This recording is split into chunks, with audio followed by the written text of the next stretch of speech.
तीन। हाँ देखिए बच्चों, मैं doctor Ashok Kumar Singh, inter geography chapter 2 विश्व की जनसंख्या। सबसे पहले अपना एक मंत्र जो सदैव याद रखना है, 2 गज की दूरी, मास्क है जरूरी, इसको हमको नहीं भूलना। अब अपने टॉपिक पे आते हैं। कल मैंने आपको बताया था कि जो विश्व के घने बसे हुए क्षेत्र हैं वो कौन कौन से हैं।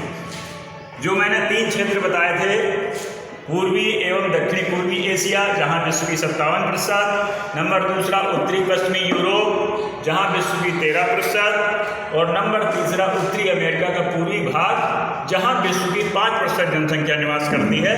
अब हमारे संसार में, हमारे विश्व में ऐसे 3-4 क्षेत्र ऐसे भी हैं जहां पर बहुत कम लोग निवास करते हैं। उनमें सबसे पहला नाम आता है अत्यधिक ठंडे क्षेत्र, जहां पर बड़ी ही कठोर शीत जलवायु रहती है, जो लगभग 60 डिग्री उत्तरी अक्षांश से ऊपर स्थित हैं। उनमें आ जाते हैं जैसे अपना ग्रीनलैंड है, उत्तरी साइबेरिया है, उत्तरी कनाडा है, अलास्का है। यहाँ वर्ष के अधिकांश समय बर्फ जमी रहने के कारण, कठोर सर्दी पड़ने के कारण यहाँ लोग रहना पसंद नहीं करते हैं और रहने लायक भी नहीं है ये जगह। दूसरा आ जाता है मध्य अक्षांशीय मरुस्थल।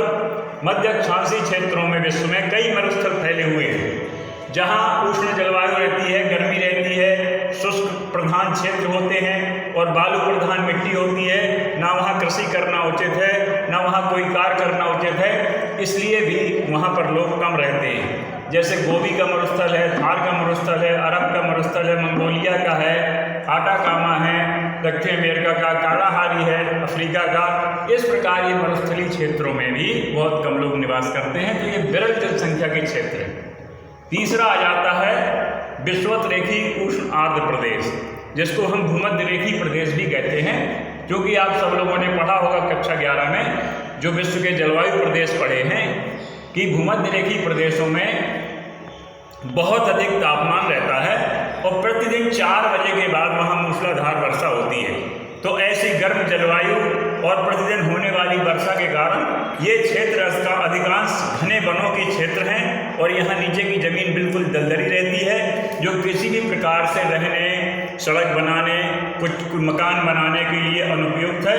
तो कांगो बेसन, अमेजन बेसन के ऐसे बहुत से क्षेत्र हैं जहाँ पर बहुत कम लोग निवास करते हैं। चौथा आ जाता है ऊबड़ खाबड़ पर्वतीय भाग, पठारी भाग। जो ऊबड़ खाबड़ भाग हैं, जितने भी पर्वत फैले हुए हैं पूरे विश्व में, चाहे हिमालय हो, आल्पस हो, राकी हो, एंडीज हो, पामीर का पठार है, ऐसे जो दुर्गम क्षेत्र हैं, ऊबड़ खाबड़ क्षेत्र हैं, ये इनका फैलाव भी पृथ्वी पर है।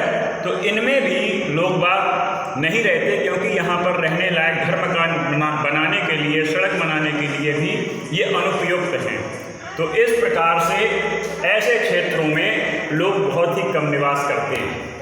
अब इसके बाद ये आ जाइए कि चूंकि ये जनसंख्या का विश्व वितरण असमान है, आपने इतना तो अंदाज लगा ही लिया होगा कि कहीं पर ज़्यादा लोग रहते हैं और कहीं पर बहुत कम लोग रहते हैं। इसका कारण क्या है?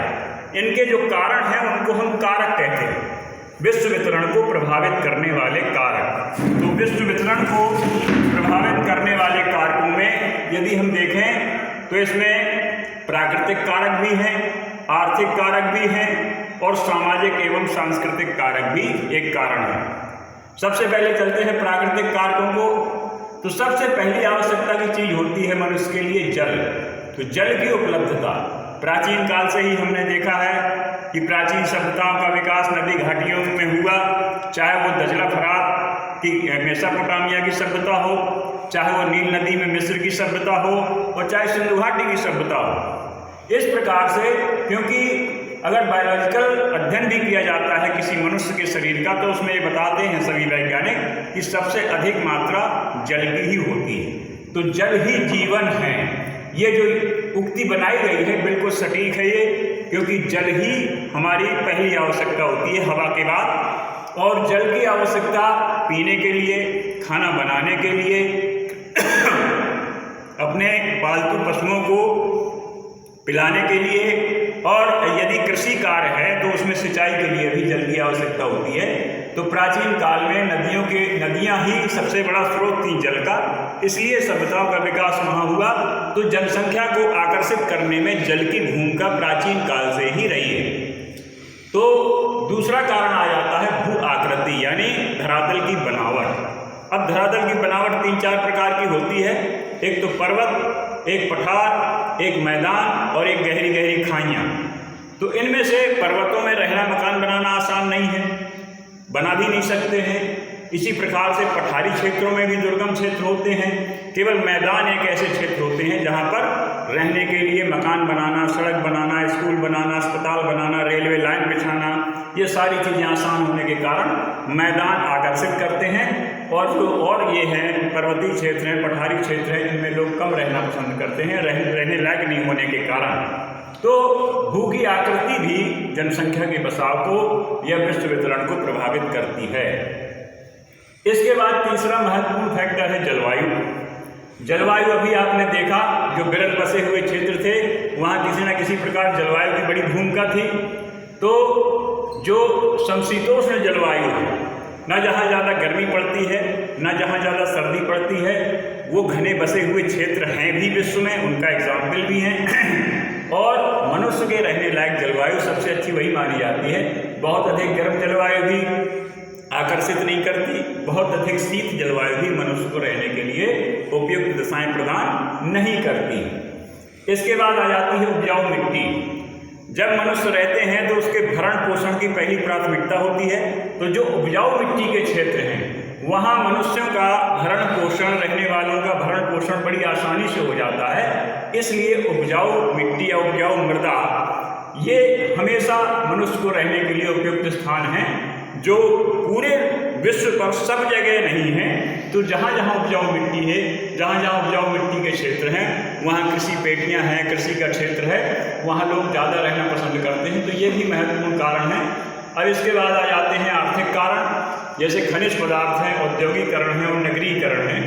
तो खनिज पदार्थ जहाँ पाए जाते हैं वहाँ रोजगार के बड़े सृजन होने के कारण लोग बाग अपने घरों से जाकर के वहाँ काम करने के लिए जाते हैं और वही मकान बना लेते हैं। जहाँ खनिज पदार्थों में तमाम श्रमिकों को कार्य मिलता है, वहाँ सड़कें, बिजली और पानी की सुविधा ये सब विकसित हो जाती हैं। दूसरा कारण आता है औद्योगिकरण। उद्योगों के लिए भी श्रमिकों की बहुत आवश्यकता होती है। ये भी जहाँ जहाँ बड़ी बड़ी फैक्ट्री होती हैं, बड़े बड़े कारखाने होते हैं, वहाँ लोग ज़्यादा रहना पसंद करते हैं। इसीलिए हम देखते हैं कि विश्व के जो बड़े बड़े विशाल जनसमूह के बड़े बड़े महानगर हैं, वहाँ औद्योगिकरण के कारण विशाल जनसंख्या का समूह निवास करने लगा है।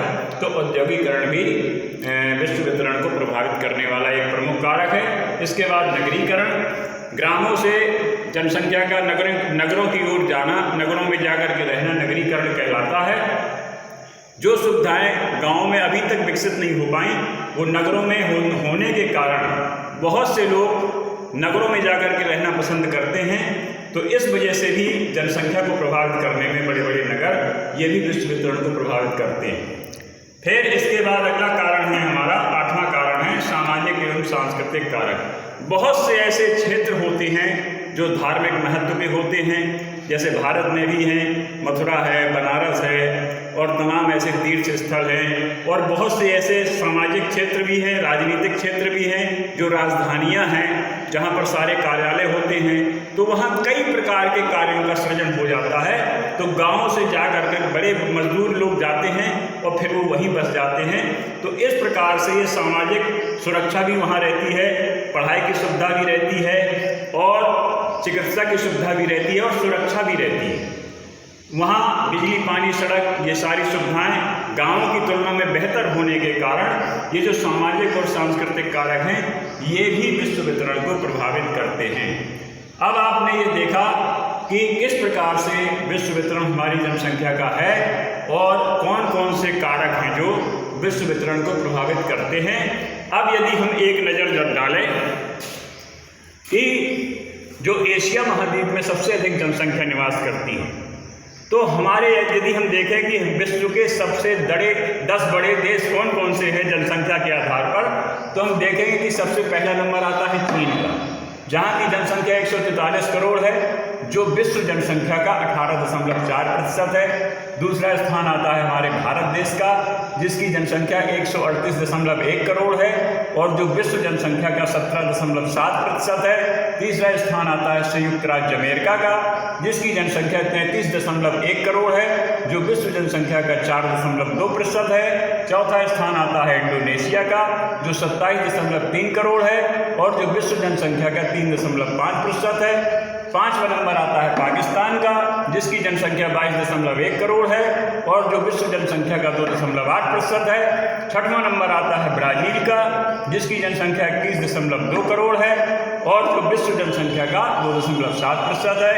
सातवां स्थान आता है नाइजीरिया का, जिसकी जनसंख्या 20.6 करोड़ है और जिसका विश्व प्रतिशत है 2.6। आठवां स्थान बांग्लादेश का, जिसकी जनसंख्या 16.4 करोड़, विश्व का 2% जनसंख्या निवास करती है। नौवां रूस का नंबर है, जिसकी जनसंख्या 14.6 है, जहां 1.8% विश्व की जनसंख्या। और 10वां स्थान आता है मैक्सिको का, जहां 12.9 करोड़ लोग रहते हैं और इसका विश्व की जनसंख्या में 1.6% योगदान है। अब यदि हम ये देखें तो इन 10 सबसे बड़े जनसंख्या के दृष्टिकोण से जो देश हैं, इनमें से 5 देश हमारे एशिया महाद्वीप में पाए जाते हैं। चाइना है, चीन, भारत, इंडोनेशिया, पाकिस्तान और बांग्लादेश। इन 10 सबसे बड़े देशों में से जो 5 देश हैं, ये एशिया महाद्वीप में पाए जाते हैं। इस प्रकार से एशिया विश्व की सबसे अधिक जनसंख्या वाला देश है। तो इतनी चीज़ें आपने ये अभी जानी हैं और इसके बाद अब हम आपको आगे बताने वाले हैं कि जो वितरण के बाद घनत्व है, कि घनत्व क्या कहलाता है। जनसंख्या का जो घनत्व है विश्व वितरण में, विश्व की जनसंख्या का, तो घनत्व के बारे में अब हम आपको बताने वाले हैं।